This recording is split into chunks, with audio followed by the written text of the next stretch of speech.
In this lesson, I want to talk about playing chords on the bass. And this is a tricky subject because chords in low instruments, in the low range, can be very muddy and murky. And so this is something that has to be used with taste and good positioning in the song, in the arrangement. But I'll give you a couple of tricks that will allow you to use more harmony and more chord-like structures in your playing to make it easier.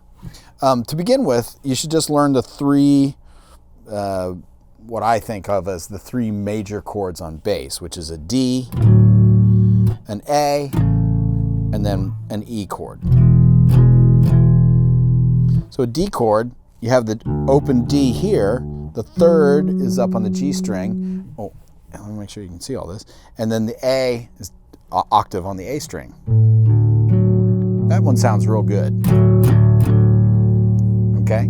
And then if we switch to an A chord, we're going to play A on the open string, a C sharp on the D string, and a high A, like that.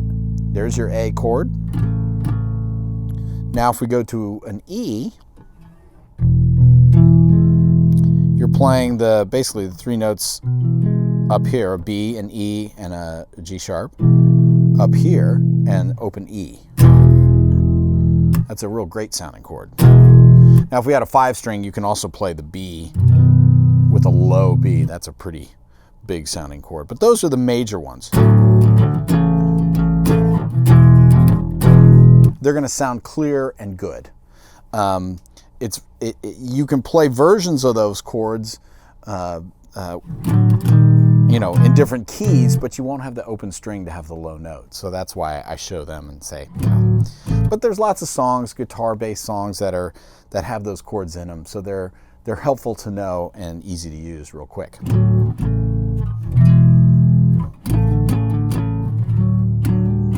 And you can sort of play around with them to do sus4s and other things.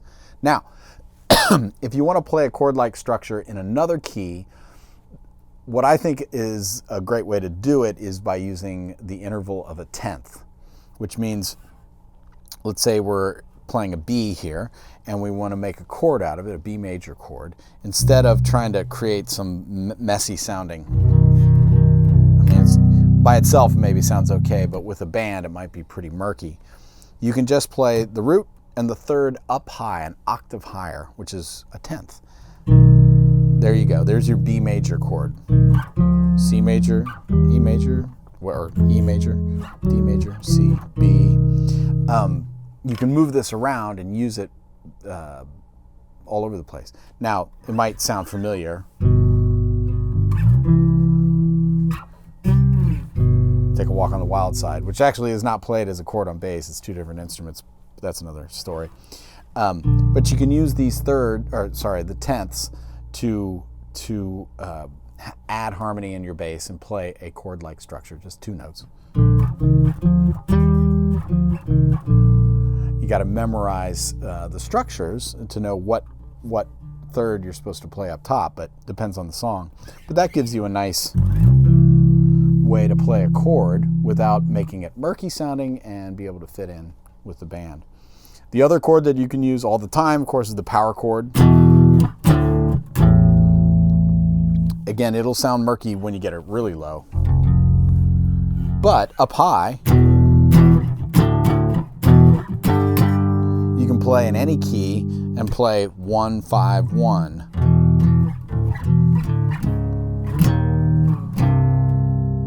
And have a chord-like structure there. So that's basically it. You've got tenths, the major tenth, the minor tenth, and the only way to really easily play that is by using the E string for the root and the G string for the tenth, and then you just either play major or minor depending on the chord. I'm just going up the major scale here. So that's one. Then the other one is the power chord,